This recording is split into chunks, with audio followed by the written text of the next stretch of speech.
बिलासपुर में आज राज्य वक्फ बोर्ड के अध्यक्ष डॉक्टर सलीम राज ने अपने दौरे के दौरान वक्फ बोर्ड की संपत्तियों की स्थिति और उनके प्रबंधन पर कड़ा रुख अपनाया।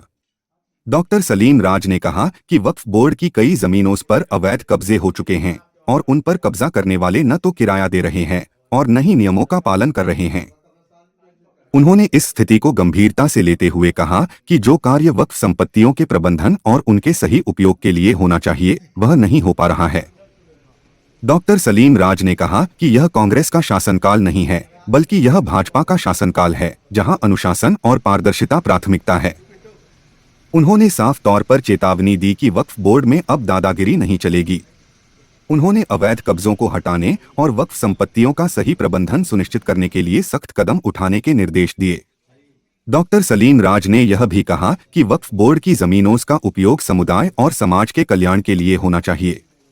उन्होंने वक्फ संपत्तियों से जुड़े मामलों में पारदर्शिता और जवाबदेही लाने की आवश्यकता पर जोर दिया। उन्होंने कहा कि कुछ दिनों पहले वक्फ बोर्ड की जमीन का मामला सामने आया था, जिसमें स्पष्ट रूप से लापरवाही और अव्यवस्था देखी गई थी। अब ऐसी लापरवाही को किसी भी सूरत में बर्दाश्त नहीं किया जाएगा।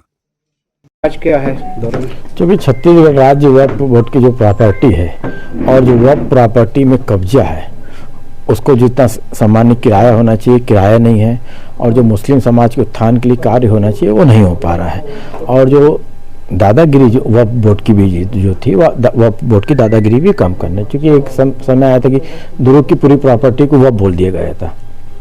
तो फिर वास्तविकता जानना चाहिए और वास्तविकता जानने के बाद ही नोटिस देना चाहिए, और जो अतिक्रमणधारी उनके ऊपर हमको कार्रवाई करना है, और जो वर्षों से जमे हुए हैं उनको ध्यान देंगे।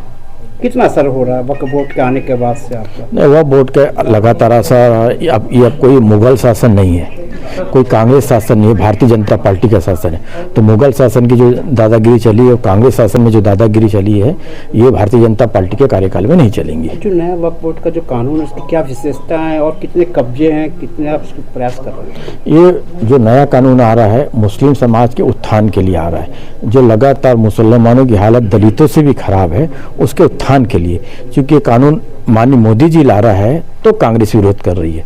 ये समाज के हित के लिए कानून और सर्वोपरि इसको आगे चल के हर समाज को स्वागत करना चाहिए। प्रदेश में कितने जगह कब्जे हैं और किस तरह का उसका निराकरण किया जा रहा है? लगभग 80% के आसपास कब्जे है। लगातार नोटिस भी दी जा रही है और कलेक्टर के माध्यम से कार्रवाई की जा रही है।